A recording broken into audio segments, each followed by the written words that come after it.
Olá, estamos começando mais uma edição do programa Contraponto, hoje falando do sistema de adoção no país. Ao meu lado, a psicóloga Michele Vieira e do outro lado, a professora de Direito Daniela Richter, correta a pronúncia? Correto. Está certo. Começando então o debate, falando sobre a questão da adoção, como é que funciona esse preparo legal? Como é que os pais podem preencher os requisitos para participar do sistema de adoção, professor? Bom, inicialmente a gente precisa ter algumas coisas, assim, falando a respeito das pessoas. Hoje qualquer pessoa pode adotar, né? Nós temos, durante muito tempo na nossa história do nosso direito, nós tivemos apenas as pessoas maiores de 50 anos podendo adotar, porque a adoção era vista como uma ideia de continuidade da família.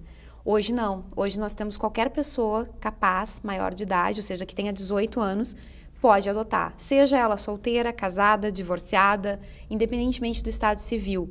O único requisito que se coloca é a questão da diferença de idade entre adotante e adotado, né? Entre a pessoa que vai ser adotada e quem vai adotar, que é o requisito legal dos 16 anos.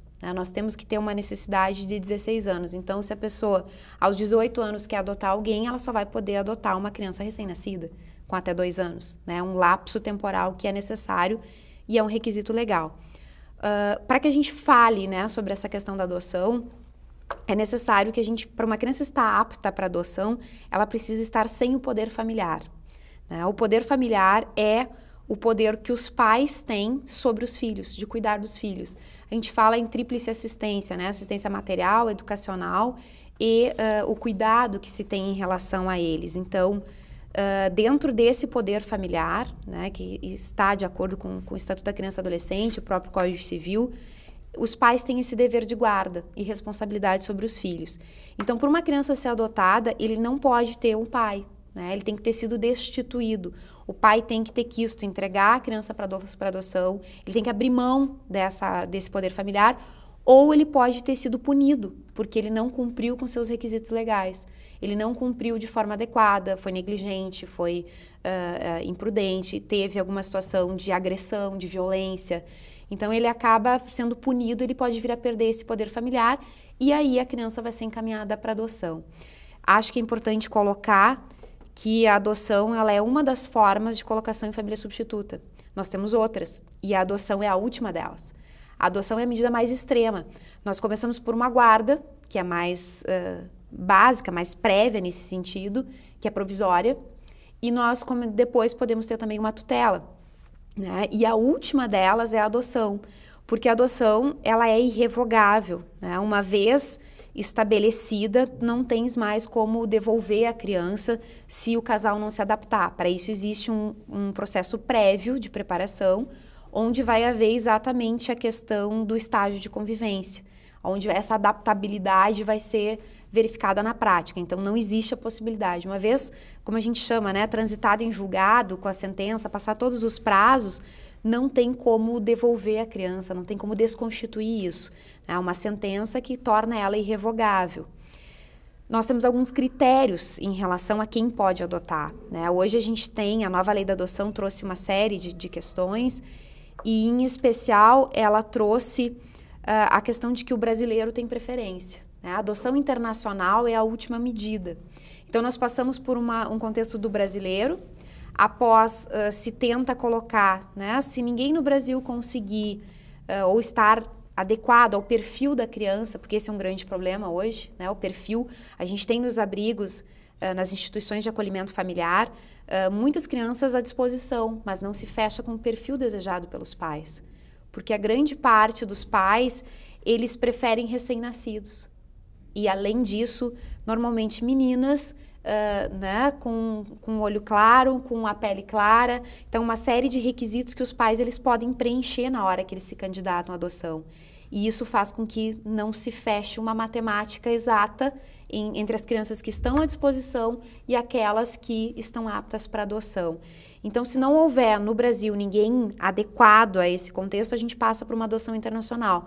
Mas antes de passar para o estrangeiro, portanto, nós ainda tentamos um brasileiro que está residente no exterior. E aí, tão somente na terceira opção, é que nós passaríamos, então, ao estrangeiro. Então, a adoção internacional ela é ainda mais excepcional do que a adoção brasileira, né? A adoção que é feita com nacionais.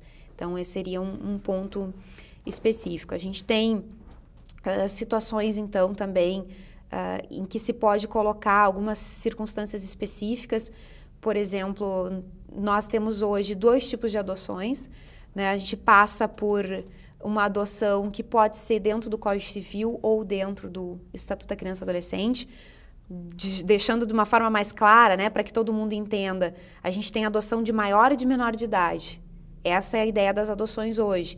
A única diferença que vai se dar é o diploma legal, que na prática hoje que se unificou. Porque a nova lei da adoção, ela trouxe uma série de modificações que revogaram dispositivos do Código Civil. Então, na prática, a gente tem a adoção do Estatuto da Criança e Adolescente. Só que é óbvio que um adulto não vai precisar passar por um estágio de convivência que o menor precisa. Então, tem situações diferenciadas, né? E também não vai passar por uma equipe intersocial, né? Interprofissional. Então, são situações que a gente precisa adequar, né? Na verdade, só vai mudar a idade da pessoa que está sendo adotada, né? E o fundamento legal para tanto. Professora, antes de a gente entrar mais a fundo em alguns temas, até como tu falaste no comecinho lá sobre a questão da idade, a questão de ser solteiro, coisa que muitas pessoas não sabem. Eu gostaria de fazer uma pergunta para a Michele, como é que funciona essa preparação psicológica das crianças para adoção e também dos pais, para em seguidinha a professora explicar como é que funciona esses trâmites, quais são os requisitos para a adoção. No caso, a criança, eu, no caso, que trabalho ali no Aldeias, as crianças, o que acontece? É adoção tardia.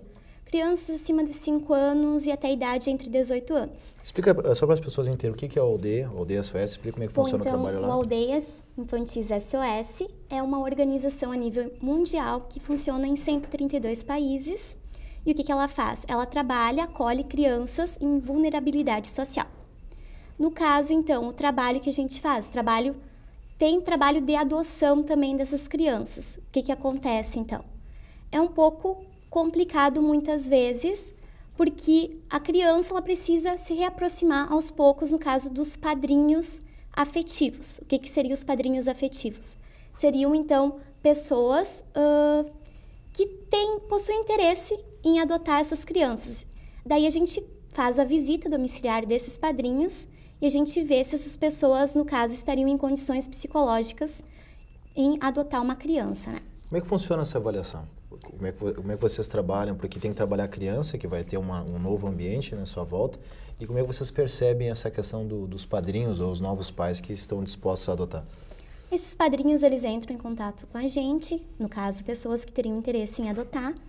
E a gente busca conversar, busca fazer visitas. A gente percebe também o interesse da criança, se ela teria interesse. A gente conta um pouquinho da história de vida das crianças, que no caso tem histórias de abuso sexual, violência, tem muitos casos. E daí a gente busca esclarecer, conversar com os padrinhos. Aí aos poucos acontecem visitas. A criança vai se aproximando progressivamente desses padrinhos. É como se fosse um namoro, digamos assim, entre a criança e entre esses padrinhos. E vocês fazem um acompanhamento? Isso, a gente faz o acompanhamento, né? Desse processo, como é que se faz a união desse processo legal com essa avaliação psicológica tanto dos pais quanto da criança? Na verdade, os pais, para eles estarem aptos a esse tipo de situação, eles já têm que ter passado por uma triagem prévia, né? Eles têm que estar na lista de adoção, porque uma das modificações, eu até vou me tornar redundante falar nova lei da adoção, mas é que é uma lei que modificou o estatuto substancialmente em 2009, ela trouxe a unificação dos cadastros nacionais de adoção. Então, é como se fosse uma fila de espera, né? E existe um cadastro para ser cumprido. Então, só o próximo pai a ser chamado é justamente aquele que está na fila regularmente inscrito. E para isso ele tem que cumprir aqueles requisitos de ter capacidade, de ter no mínimo 16 anos de diferença com a criança. E no caso que ela falava, é em relação à adoção tardia. Então, são crianças que não se encaixaram no perfil e que ficaram no local de acolhimento institucional. Que a gente não deve mais chamar de abrigo, hoje a nova lei, né, ela pede que a gente chame de acolhimento institucional, mas elas estão ali ainda à disposição, mas não bateu com o perfil, que eu falava anteriormente. Então, uma grande dificuldade de casar esses dados. Mas, quando eles acontecem, os pais que estejam preparados nesse sentido, eles vão ter essa aproximação, né, que normalmente dentro de um procedimento judicial vai ser o estágio de convivência. Então, ele pode, inclusive, ter a guarda dessa criança. Né? Ou ele pode simplesmente, porque a gente tem alguns padrinhos, né, que são apenas padrinhos afetivos que não querem a adoção, que eles vão lá para visitar, para dar amor, acompanhamento, mas não é a adoção que eles pretendem, e aqueles que querem se transformar em pais. E esse cuidado, eu vejo, ao menos assim, pela experiência que eu tenho na área, essa aproximação tem que ter um cuidado muito grande, né? Talvez você vai concordar comigo, porque quando o pai não quer aquela criança e houve uma aproximação, ela fica, mas o que tem de errado comigo? Por que o tio ou a tia, eles não me quiseram? E ele já tem uma história de regressão, ele já tem uma história de rejeição na vida pessoal, então é mais uma vez que está se criando um vínculo e está se cortando. Então tem que ter um cuidado muito grande nessa aproximação. Isso no trabalho de vocês é observado? Bastante, muitas vezes tenta um período, a pessoa tem interesse na criança, a criança apresenta determinado comportamento que a família não se agradou, simplesmente enviam a criança de volta, dizem não quero mais, ligam lá para o Aldeias e dizem não quero mais a criança. Acontece muitas vezes, 2, 3 vezes, e isso acaba afetando o psicológico da criança. A criança acaba, o que tem comigo? Claro, o que está acontecendo? A gente precisa pensar assim que também o pai não é obrigado a ficar, ele não vai poder assumir, né, uma adoção com uma situação de obrigação. Mas pensando pelo bem-estar da criança, e a gente fala no direito da criança e adolescente no princípio do melhor interesse da criança, nós temos que ver também pelo lado de mais uma rejeição na vida dessa criança. Então, esse cuidado é fundamental. Acontece situação oposta de ter um entrelaço, ou seja, existe o padrinho, ele começa a se aproximar da criança, mas ele não está nessa lista de espera ou não entrou ainda e existe um dificultador para que aquela pessoa que tem um laço afetivo com a criança não consiga adotar? Eu acho que isso é mais difícil. No caso, se existe o afeto, existe o interesse, elas podem entrar, né? A gente fala em afinidade e afetividade, né? Além dos requisitos legais que cada pai tem que passar, então, por esse estudo psicossocial, saber se ele está apto psicologicamente, se ele tem condições financeiras também. Não que isso seja um requisito primordial, mas ele tem que dar condições de sustento, porque um dos elementos do poder familiar é justamente esse, é a ideia do sustento, né? É uma das circunstâncias. Então, esse estudo todo é passado previamente, então ele tem que complementar isso. Né? Mas nesse caso do apadrinhamento, digamos, você começa a visitar um centro, um Aldeia SOS, e começa a se aproximar de uma criança, mas não faz parte ainda dessa lista. Pode existir um aceleramento? Não. Tu não tens como ferir a listagem do cadastro, né? O que antes acontecia era exatamente isso. Então, as pessoas, pela proximidade, ou elas acabavam, muitas vezes, fazendo a adoção à brasileira, que a gente chama, que é o famoso jeitinho brasileiro de encurtar o procedimento judicial, que a pessoa conhece a pessoa, tem afinidade e acaba registrando, muitas vezes, como seu filho. Ou só fica com a guarda daquela criança e depois vem a pedir o processo de adoção. Então, que seria o caminho inverso, né? Pegar a criança e depois fazer o procedimento. Então, isso é um efeito hoje que a gente não permite mais, né? Ou pelo menos, a gente não pode ser puritano ao ponto de pensar que totalmente foi abolido. Porque tem casos hoje, é uma situação que, numa circunstância quando é descoberto isso, é um ato que é nulo, é desconstituído, é como se não tivesse existido, né? Mas nesse contexto se tenta, pelo aparato legal, cada vez restringir essas hipóteses. Que se cumpra exatamente aquilo que a lei diz que tem que se cumprir. A gente vai voltar a entrar mais a fundo nesse assunto e outros que vocês deixaram em aberto agora nesse primeiro bloco. O Contraponto volta em instantes, hoje falando sobre o sistema de adoção no país.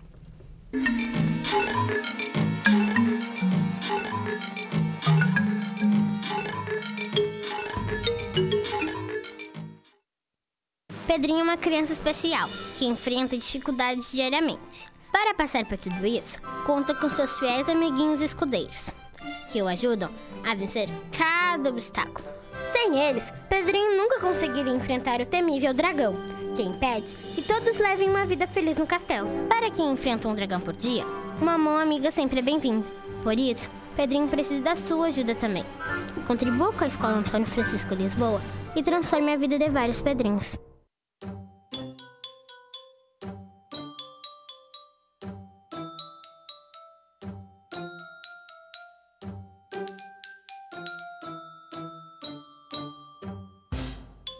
O apoio familiar é fundamental em todas as etapas da vida. O Lar Acalanto passou a abrigar também as famílias das crianças em tratamento de doenças crônicas e degenerativas. E é por isso que precisa ainda mais da sua colaboração. Ajude o Lar a colorir esta causa. Reciclador. Minha profissão é recicladora. É uma profissão que a gente faz, porque não é feio aquilo ali, porque tu tá fazendo uma coisa que é bonita, que é pro meio ambiente, né? Se todo mundo fizesse, juntasse seu lixinho, suas coisinhas, botasse no saquinho, bota na lixeira lá, deixa bonitinho lá, que fica mais bonitinha a tua rua, limpinha, na frente da casa, e tu passar num lugar assim, tá todo sujo, né? Mais um bom motivo para você separar o seu lixo. Selecionadores de materiais recicláveis. Incentive esta profissão.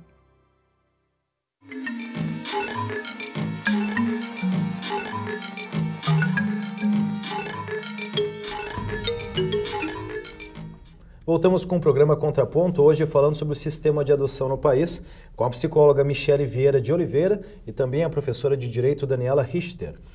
Falávamos no bloco anterior de como funciona um pouco o processo, desde psicológico e legal.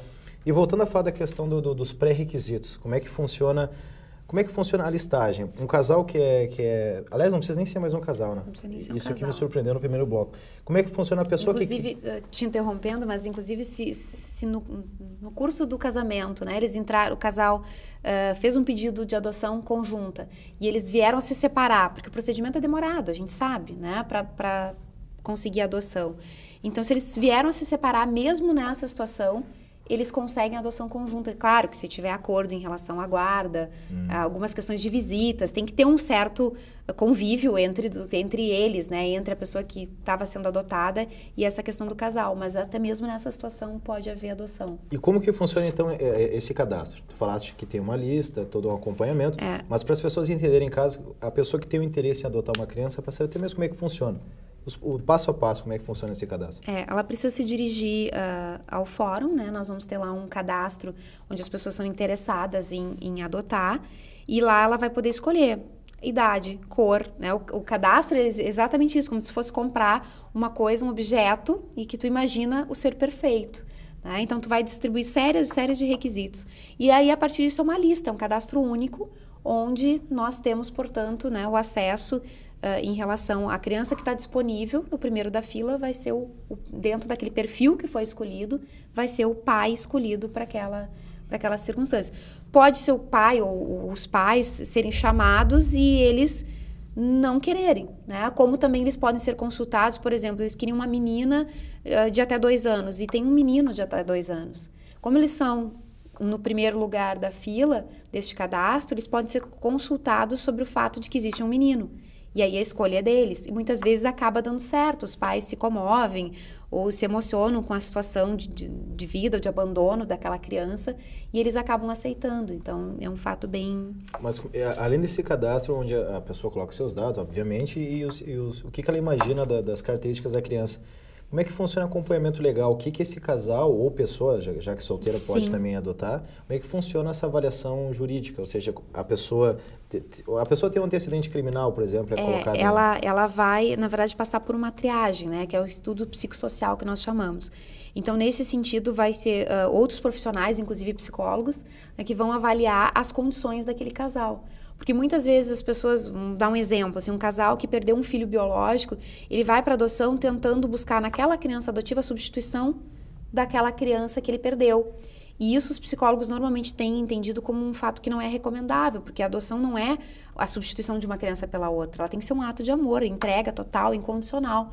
Porque um ato, como eu disse lá no início, ele é irrevogável e a gente não pode deixar nesse sentido. Então, um conjunto de profissionais que vão avaliar e que vão dar o apto nesse sentido, né? Que vão passar dizendo que ele tem condições financeiras, condições sociais, condições psicológicas, que tem um ambiente adequado para criar essa criança, né? Porque a criança e o adolescente eles não podem estar em ambiente inadequado, eles não podem ser submetidos a certas situações.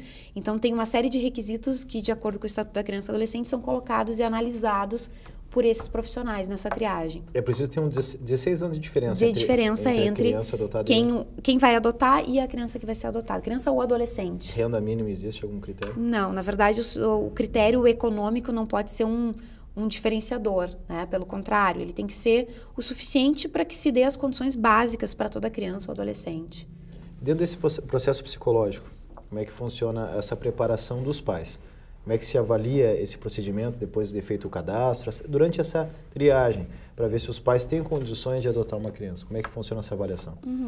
A gente busca ver as condições financeiras, as condições psicológicas, se a pessoa, o motivo que a pessoa está buscando aquela adoção, para ver se fecham os critérios, se, no caso, o pai se adaptaria àquela criança e se a criança também se adaptaria ao pai. Por quanto tempo se dá esse processo?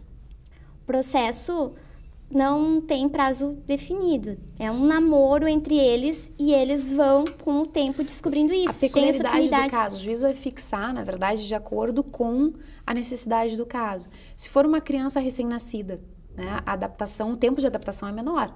Agora, quanto maior a criança, maior vai ser o tempo da adaptação. Então, o caso concreto é que vai determinar por quanto tempo vai ser esse namoro. Não, o que eu acho curioso, até pegando o gancho do tema namoro, porque se imaginando a importância que tem nesse sistema de adoção, ou seja, tu falaste no primeiro bloco que é uma situação definitiva. Sim. Né, o casal ou a pessoa que assume uma criança. E a gente sabe que se a gente for transferir para a metáfora do namoro, o namoro é aquela coisa no início e todo mundo mostra ser perfeito, né? Só as qualidades. Só que às vezes, com o decorrer das circunstâncias, pode acontecer outros percalços, enfim. Então, como é que vocês avaliam tecnicamente esses detalhes para saber se o casal realmente é apto a adotar uma criança? Se tem alguma avaliação mais profunda ou infelizmente, pelo sistema, ela acaba se tornando mais superficial? É uma avaliação, digamos, mais superficial, porque através da conversa, através da visita, com o passar do tempo, a gente vai buscando acompanhar essa família e acompanhar, no caso, essas visitas domiciliares, as visitas, no caso, que a criança faz, que seria essa parte do apadrinhamento, né? Eles são acompanhados tanto no local onde a criança está à disposição, quanto na sua residência. Então, eles têm essa avaliação não só do que a pessoa quer se mostrar, de mostrar as qualidades, como tu disseste, mas em relação também ao seu dia a dia, né? E esse estudo psicossocial, ele passa exatamente por isso, né? Pela questão psicológica e social. Então, são dois pontos que são agregados. E pelo que vocês avaliam do dia a dia, né, nessa circunstância, é satisfatório esse sistema? Funciona? Porque a gente, infelizmente, tem casos que a gente acaba... o casal se arrepende, acaba não dando certo, ou agressão física contra a criança, ou a criança acaba não se adaptando. Em relação a essas questões, a gente pode ver os seguintes pontos. Falaste em arrependimento, né? É um ato irrevogável, né? Nós criamos uma condição definitiva, mas, por exemplo, o pai e a mãe, ou a mãe que entrega, porque hoje, né, nós temos a situação em que a mãe ela pode entregar a criança para adoção. A mãe, sem qualquer responsabilidade penal por isso. A pessoa que está grávida, né, ela chega ao hospital e ela quer entregar, né, o filho para adoção. Ela tem esse direito, sem qualquer consequência. E claro que essa criança vai ser encaminhada, né, incontinente à Justiça da Infância e da Juventude. E para isso ela vai ter que abrir mão do poder familiar. Essa abertura de mão, ela abre mão, ela vai assinar um termo onde ela está abrindo mão desse poder familiar. Esse arrependimento pode acontecer até a data da publicação da sentença do processo de adoção. Então, a gente tem dois problemas, porque o Estatuto ele coloca a ideia de que nós temos, em primeiro lugar, a família biológica. Essa é a regra. Quando isso não é possível, o Estado intervém. E aí ele intervém com uma das formas de colocação em família substituta, guarda, tutela e adoção. Nessas três circunstâncias, o nosso tema aqui em especial é a adoção, quando ela é definitiva. Então, enquanto estiver nesse procedimento, né, até a data da publicação da sentença, a mãe pode se arrepender. Ela pode dizer, não, eu não quero mais entregar meu filho para adoção, eu estava muito emocionada, enfim, eu não queria, eu estava com medo, às vezes, né? Exato, e eu quero voltar atrás. Se for até a data da publicação da sentença, ela pode se arrepender e ela tem direito. Só que nesse meio tempo, a gente tem o outro problema que a gente falava antes.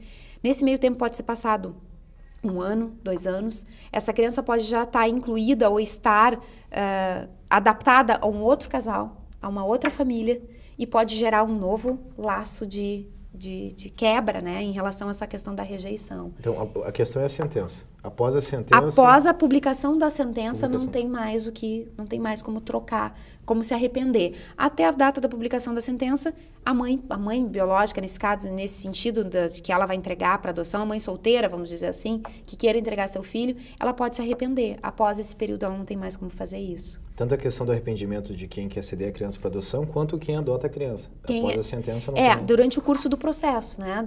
Enquanto estiver no curso do processo, ela pode manifestar que houve a situação de não adaptabilidade, o estágio de convivência não foi satisfatório. Então, há essa possibilidade. E é normal as crianças hoje passarem por 2 ou 3 estágios de convivência até realmente se adaptar a uma família. E sobre isso nós vamos falar no próximo bloco, para a criança como é que fica essa situação psicológica, emocional dela, quando ela passa, às vezes, por tantos estágios. O programa Contraponto volta em instantes.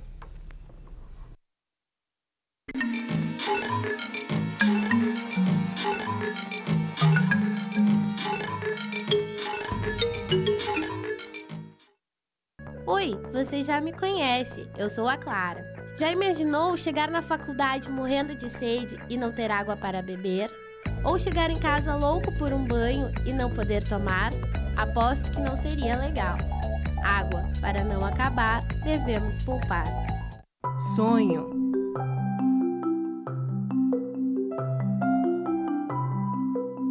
Esperança.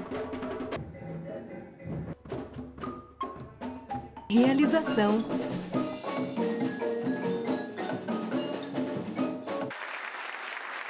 Cuíca, promovendo inclusão social através da música, transformando sonhos em realidade. Eu vivo a noite do meu jeito. Se tem diversão, tô dentro. Eu gosto é do movimento, da vida, mas alcoolizada, eu não dirijo.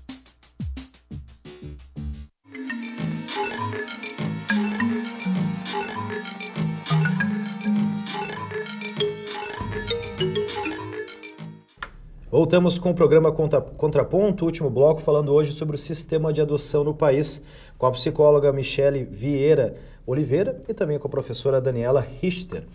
Falávamos nos blocos anteriores sobre o sistema de adoção, como é que funcionam os critérios, e tu falaste no fim do bloco anterior sobre que às vezes a criança passa por uma situação onde ela convive com os possíveis pais adotivos em vários momentos, com um casal uma vez, depois com outro. O que pode representar para o emocional da criança ou do adolescente essa insegurança? Ou ela passa um período com uma pessoa, é rejeitada ou não se adapta, passa com outra pessoa. O que pode causar isso na criança? Isso acaba acarretando um grande sofrimento psíquico na criança, né? Porque como é que fica a personalidade dela? Ela acaba se sentindo totalmente abalada. O que acontece muitas vezes? Como ali no Aldeias, no caso, aconteceu uma tentativa de adoção. Foi frustrada essa tentativa, não deu certo. Ela retorna para casa-lar, que seria a casa onde tem uma mãe cuidadora e várias crianças. Aí o que acontece nessas situações? Ela pode se tornar revoltada, acontecem muitos comportamentos com que a criança, digamos, teste aquela mãe ou aquela cuidadora que, no caso, ela retornou ali. Ela busca testar, ela não volta mesmo. Ela acaba com o psicológico bastante abalado.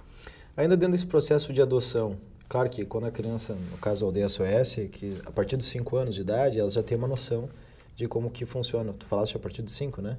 Tem crianças ali a partir de 5 anos a 18 anos. A partir de 18 anos elas já são destituídas da instituição. Não, perfeito. O interessante nessa questão da idade, só para complementar, em que a partir dos 12 anos, quando ele se torna adolescente, que hoje é o nosso critério legal, ele tem que ser ouvido dentro do processo. Ele vai ser ouvido sobre a possibilidade dele ser adotado por aquela pessoa. Então, a opinião dele vai contar nesse processo para saber se ele quer ser adotado por aqueles pais, possíveis pais. Era justamente essa pergunta que eu ia fazer. A partir de que idade, se né, no caso de crianças com 5 anos já começa a contar a opinião delas, como é que funciona esse processo de conversação com as crianças durante todo esse processo de 5 a 12 anos, não? Enquanto ela é considerada criança, então de 0 a 12 anos incompleto, ela não é obrigada a ser ouvida. Em algumas situações até se questiona, mas sem qualquer compromisso legal sobre isso, não é obrigatório. Mas a partir dos 12 ela tem que ser ouvida. Porque também, e aí em relação, porque é uma situação, além de mudar toda a figura, tu se desvincula dos pais, né, biológicos, tu cria um vínculo com um novo pai, uma nova mãe, se for no caso de uma adoção conjunta. Tu deixa de ter, então, teus parentes, que até então eram parentes, pode vir a mudar de nome a criança. O pai, os novos pais adotivos, eles podem querer mudar o nome da criança, do adolescente, no caso. Então, ele tem que ser consultado. Imagina uma criança que até aos 11 ou 12 anos de idade, ele foi chamado de João. A partir dali, ele vai se chamar Marcelo. Como fica a questão psicológica de uma criança nesse sentido? Então, ela precisa ser ouvida. E a lei estabelece o limite, se tornou adolescente. Então, aos 12 anos, quando ela se torna adolescente, ela tem que ser ouvida. E essa questão, assim, da criança que os pais perderam a guarda dela, que é uma circunstância. E tem outra situação de, quando tu falaste antes a partir do parto, ou já foi uma criança que, por algum motivo, não foi desejada, ou a partir do momento do nascimento, enfim, com alguma circunstância, ela foi destinada ao sistema de adoção. Como é que funciona isso na cabecinha delas? Se existe alguma diferença, até na forma de vocês lidarem com a situação, ou no próprio comportamento delas? Porque uma família que perde a guarda, com certeza alguma coisa aconteceu de grave para os pais perderem a guarda. E essa criança que foi, de certa forma, rejeitada desde cedo, como é que funciona esse trabalho, se existe alguma diferenciação e se elas demonstram alguma diferença no comportamento delas? Comportamento no caso de rejeição dos pais. Sim. E essa questão onde elas conviviam numa família e os pais perdem a guarda. Que elas podem ter sofrido uma agressão, terem sido violentadas pelos próprios pais, muitas vezes. Por algum motivo, são inúmeros casos em que os pais eles foram negligentes em relação ao trato deles. Existe um cuidado especial e se as crianças demonstram uma espécie de alteração em comportamento? Demonstram, certamente, porque tudo que aconteceu reflete na vida delas, elas acabam tendo comportamento a partir das vivências que elas tiveram no passado, né? Aí, então, o que você faz? No caso, no Aldeias, cada criança, a maioria delas, tem o atendimento psicológico individual e tem o acompanhamento, no caso, de desenvolvimento dessas crianças. O que a gente busca fazer? A gente busca trabalhar com elas e também busca desenvolver a autonomia delas, buscando oferecer cursos, porque ali no Aldeias, no caso, elas podem ficar até os 18 anos. Então, a gente já busca trabalhar essa questão de autonomia, juntamente com as mães das casas lares e juntamente com a equipe técnica, no caso, objetivando desenvolver essa autonomia delas. Perguntado o exemplo para a psicóloga Michele sobre como é que funciona esse tratamento, lhe pergunta agora, professora Daniela, como é que funciona essa questão da perda da guarda das crianças. Até que ponto a família consegue lutar para manter a guarda e que momento chega a decisão do juiz para dizer essa família não pode mais continuar com as crianças? Sempre essa perda vai se dar por processo judicial. Isso é obrigatório, é um requisito fundamental, porque nós precisamos ter o direito dos pais também poder se defender, né? Tem que ser estendido a eles o direito à contraditória e ampla defesa, ou seja, eles precisam colocar a sua versão dos fatos. Porque muitas vezes essas situações vêm através de uma denúncia ao Conselho Tutelar, o Conselho Tutelar começa a verificar e para evitar que haja um dano, né, maior para a criança, essa criança vai ser retirada daquela família até que se decida a situação. Só que sempre vai ser feito por procedimento judicial. No processo judicial, vai se ouvir os pais, vai se ouvir as pessoas envolvidas, vai se ouvir a equipe interprofissional, né, que vai ser composta pela psicóloga, pela assistente social. Então, vão ser as pessoas que vão auxiliar nesse procedimento para saber se os pais estão falando a verdade, se não estão, se realmente houve situação de abuso, de agressão. Então, tudo isso vai ser levado em conta. E se for constatado que é um ambiente inadequado, que a criança corre algum risco, ela vai ser retirada dos pais. E aí ela vai ser colocada no que se chama família extensa, porque a tentativa é não sair da família natural e ir direto para uma adoção. Se tenta a permanência numa família extensa, ou seja, de colocar ela com um tio, com um avô, com alguém próximo da família. E nessa questão, em relação, já que eu falei de avô, nós temos que deixar bem claro, gente, avô, ele não pode adotar. Nós temos limitações legais para ascendentes e colaterais, ou seja, irmão e vô, vó, não podem vir adotar o neto, né? Eles podem ter a guarda, a tutela, se for o caso, mas não a adoção. E essa guarda tutela pode ir se prolongando com o tempo? Pode.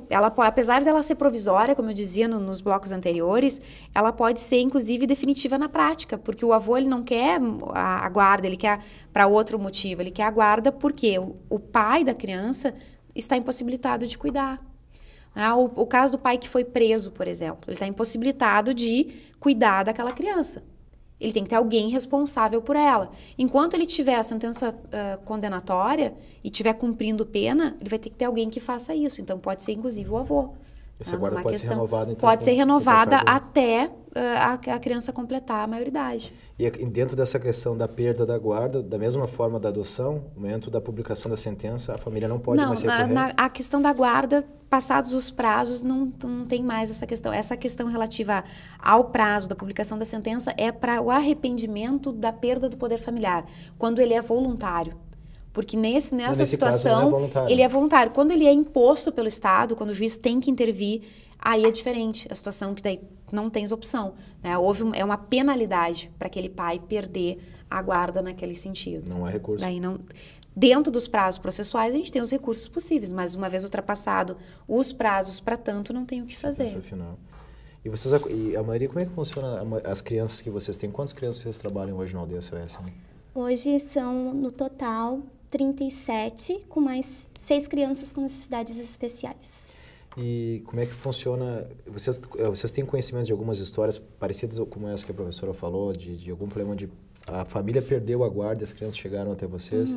Como é que funciona a questão do comportamento, as histórias? Tem bastante histórias, tem histórias de abuso, histórias que os pais eram alcoólatras. A gente trabalha ali com pais também, no caso que eles não têm condições sociais, trabalham no lixão, alguns não têm condição de dar comida, alimentação para as crianças, tem diversos casos. E é feito todo um trabalho para preparar a volta dessas crianças a serem reinseridas na sociedade? Todo um trabalho, aí no caso tem assistente social, tem psicóloga, tem diversos profissionais que estão atuando na tentativa de promover isso. Só uma questão assim, em relação, para complementar nesse sentido, que fique bem claro, assim, o pai e a mãe, eles não perdem o poder familiar em razão da dificuldade financeira. Por isso que existem os sistemas do governo, né, para auxiliar os pais numa situação como essa. Né? É uma das condicionantes, né, mas não é um motivo desencadeador. Nenhum pai ou uma mãe vai perder o poder familiar, a guarda, como queiram chamar, em razão das condições financeiras. Que se frise isso. Estamos nos minutos finais do programa. Eu queria pedir para a professora Daniela passar uma orientação para o nosso público presente que está assistindo o programa neste momento, para alguma orientação, para mais informações, que quiser fazer parte deste processo de adoção.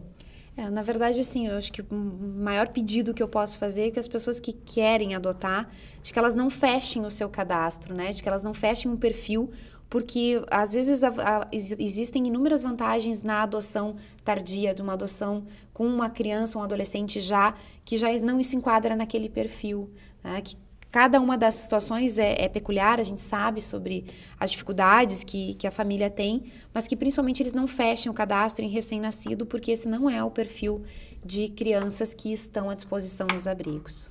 Perfeito, Michele. Então, para quem quiser conhecer o Aldeia SOS e até mesmo colaborar com o trabalho de vocês? Então, que entrem no site da Aldeia SOS e seria isso. Elas podem fazer doações também, podem fazer visitas. Doações também, a gente aceita doações, aceita visitas, podem procurar a gente. Tá certo, Michele, muito obrigada pela tua participação, pela tua presença. Professora Daniela, muito obrigado também. O Contraponto volta na próxima semana. Até lá.